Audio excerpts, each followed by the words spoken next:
Hello guys, welcome to my channel.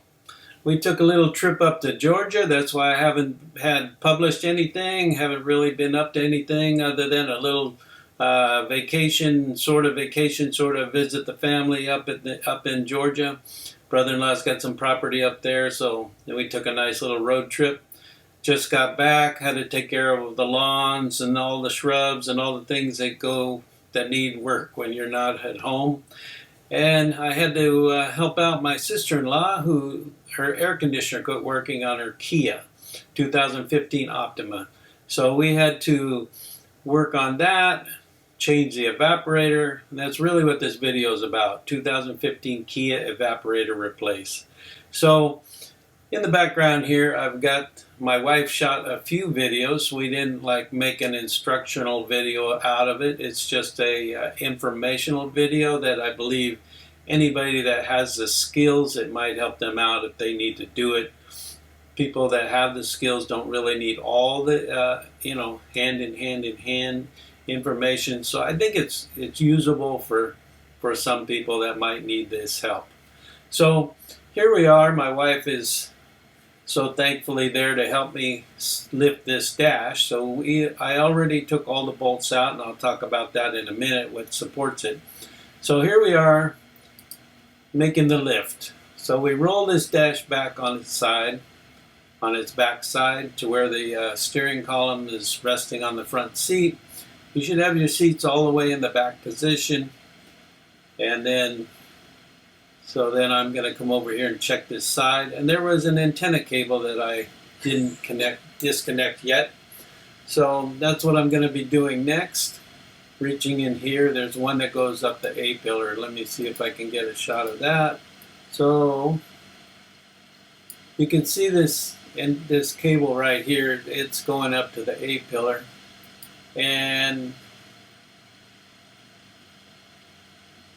I thought let's see, I had a picture right in here. There we go. Okay, so you have to remove the A-pillar covers, of course, to get into everything, to have room for this dash. The A-pillars, the kick panel down below, and the door sill cover. Now, right here on this A-pillar, some vehicles have lanyards. This takes the place of a lanyard, so when this airbag pops, this lanyard retains the A-pillar so it doesn't go flying in your face. So this is a little twist lock. It locks into the A-pillar. So you can take a pair of needle nose, twist that, and unlock it from the keyway. It's got like just a rotational deal that you'll figure it out. You turn that, unlock the A-pillar, then you can get in there. Now there's an antenna cable going up to here, and right behind my hand here is the connector. So there's two push-in retaining tabs on the wiring. You have to pop those loose and then reach in there and take that out. Now, let's see. So here I am disconnecting it, checking out everything underneath. There is a drain tube down here for the evaporator that goes through the floor for the condensate to get out of the vehicle. You have to unplug that. Now, when you take the bolts out that hold the dash in, there's a couple bolts here. I believe there's 3. And then there's, of course, 3 on the other side. There's 2 in the center support that goes down to the floor pan. You have to take those 2 out. And then there's a support over here for the console. Oh, you have to remove the console. Sorry, I didn't talk about that, guys. Got to remove the shifter. You pull up on it. You pull the leather gently out of the center. It just snaps into the center. Then you can take the 2 screws on the side of the console. There's 2 screws on the top of the console. And there's 2 little bolts that hold the back of the console to the floorboard. And then you can lift that out. So having done that, remove the anti-lock brake module carefully here. Make sure you disconnect the battery before you start any of these procedures. You don't want to cause any problems that weren't there before. So you have to take the airbag module out, which is right here in the middle of in the way of the console. It's right there. You can see the airbag module right down there. Now, I'm looking for a shot here. right here. So you see this, you have bolts from the front of the dash, but you also have two side supporting bolts that go through the hole right here on the side of the body. There's one high and one low. One that goes into this boss and then goes into that boss. So you have to take the little plastic covers off and then remove those two side loading bolts. That gives the dash, makes it like a crush member if you're in an accident. Gives the car a lot more strength. So you have this retainer dowel here. This alignment dowel has a slot in it. So when you pull the dash out initially, it'll stop right on that notch, which is nice. Then you can regroup and get ready to do the heavy lift, to lift it off of that notch and to remove it out of the pin completely. Now the pin has an extended length to it that gives you lots of lead time before to line up the dash. It's going to line itself up once you get ready to install the dash on that guide pin, and just about that time the heater core will be going through the firewall at the same time. So those alignment guides are really helpful there. I thought I had a close-up of that. Yeah, there's right.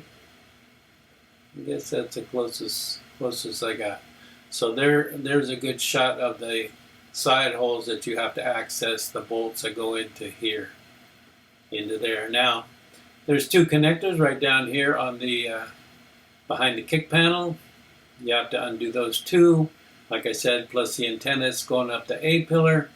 And then the other side, there is a body control module. You have to disconnect 3 connectors there and 1 connector under the steering column, the main power.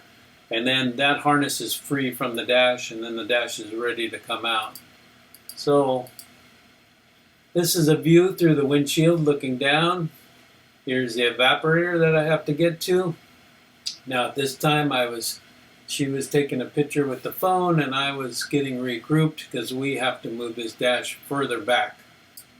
Here is the evaporator. I'm wiggling it in. You can see that I only can reach around halfway because of access. But like I said, it's doable. Now the dash was almost ready to come out of the car. You could fight it and go out through the car. Some cars you have to remove the doors to get out of the car. But if you don't need that extra grief and effort, and I didn't have anybody to help lift this dash because it was too heavy for my wife, but not too heavy just to take it off of the dowel pin and roll it back. So here the evaporator is being wiggled in. There is a bottom cover that holds it on. It has several screws. They're just Phillips screws, nothing tricky. The trickiest part is getting this cover, the little groove. There's a tongue and groove set up, and it needs to be snapped into that tongue and groove. Otherwise, you will not get the screw started. Now, over on the right-hand side here has to go in first because it's at an angle. It came out kind of stiff, and it went in kind of stiff. So, let's see. Like I said, my wife made these videos, and I thank her for it. And I'm only sharing this because I know there's somebody that's going to need it. Okay, so I just wiggled this cover on. This is the lower cover. Snapped it in, and I starting to put the screws on. Like I said, that's the majority of the whole job right there. See, the cover just went snapped in. The new evaporator is in. And the tricky part is getting all that tongue and groove into the groove. Like I said, make sure you get the tongue and groove in before you start screwing in. I had to undo my screws a couple times because I didn't have all the grooves in. But it's all doable. It just takes patience, time, and effort. See, I'm putting a screw in the bottom here of this cover. It's not rocket science. It's just something that takes patience. You have to be willing to lay on your back, lay on your side. Now the hard part is when you're looking through trifocals or variable progressive glasses, and your eyes can't focus. When I was young, this would be no issue at all. I'm just working with a handicap at my age, but hey, I was able to get her air conditioner working and she's happy. So very thankful that all that went well, and thankfully my wife made some videos on it. Hopefully this will help somebody that is having to fix their air conditioner in their Kia Optima. Thanks for watching, guys. Catch you on the next one.